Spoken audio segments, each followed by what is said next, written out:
Hi guys, and welcome back to Petrolhead Podcasts. I recently had the opportunity to drive BMW's M2, M3 and M4 back-to-back at a track day event organized by BMW USA.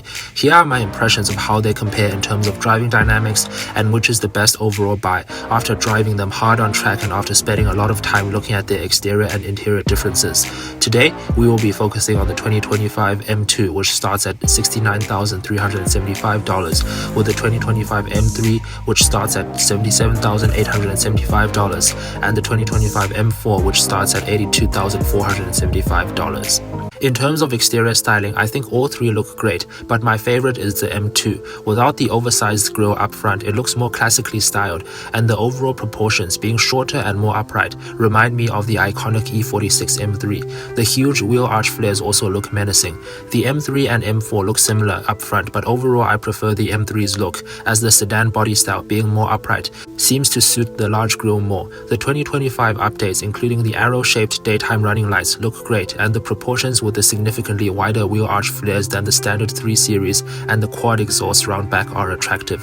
The M4 seems a little less cohesive to me, not only because the grille suits it less, but also the side profile, where the rear overhang seems a little too big.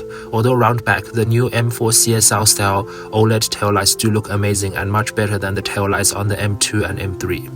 Moving on to the interiors, and all three share the same basic dashboard layout, dominated by the BMW curved display running the latest iDrive 8.5 system and M-specific graphics for the infotainment and gauge cluster. However, there are still meaningful differences. The M3 has the best overall interior. The practicality of the 3 Series body style means rear seat leg and headroom and access and overall trunk space is the best of the three cars. Additionally, differences in door card design means there is more ambient lighting available on the M3 versus the M4 and M2. Material and build quality are both excellent, and the full merino leather option can make the interior feel truly premium with its leather covered and stitched dashboard and door cards.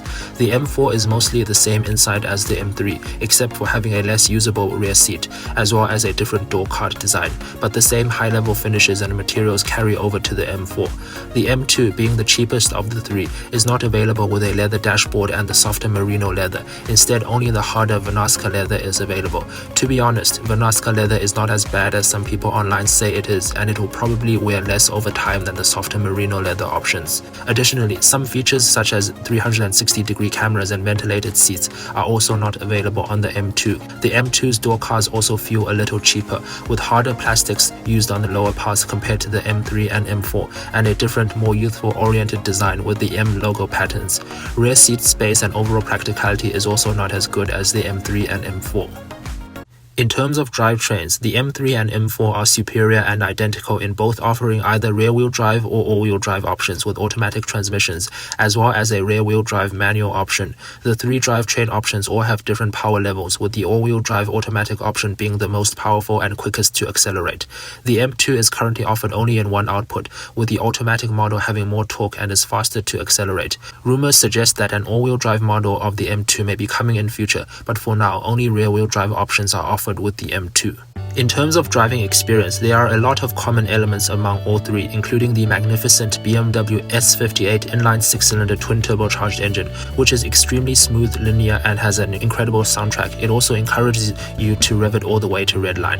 Additionally, on-track body roll is very well contained in all three, although the trade-off is the ride quality of all three cars is on the firmer side, no matter which drive mode you are in.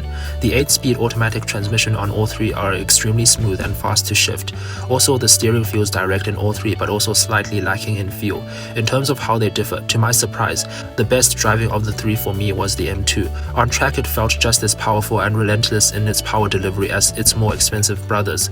Additionally, there is an extra degree of lightness and nimbleness of the M2 thanks to its shorter wheelbase and lower weight that made it more enjoyable to hustle around the corners and reminded me a lot of cars like the Z4 M40i, which I also had the chance to drive on the same day. The M3 and M4 I tried were both the Competition X Drive models, and they do impress with the crazy amount of grip and traction they have on track, and feel they are always ready to play with you no matter what speed you dare to attack the track at. However, they feel less light on their feet than the M2, which just feels a little more playful than the M3 and M4. So overall, which is the best buy between these three cars? Personally, for me, the M2 is the best overall choice.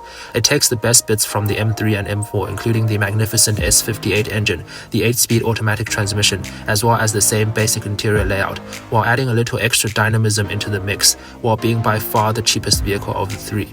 As it is currently not available in all-wheel drive, it is compromised a little in terms of all-weather traction and grip, as well as having a less usable interior and slightly less luxurious finishes. But overall, I do think this is the best vehicle for me. In second is the M3. The M3 is by far the most practical choice and doesn't sacrifice any performance to the M4. However, it is significantly more expensive than the M2 and doesn't feel quite as agile.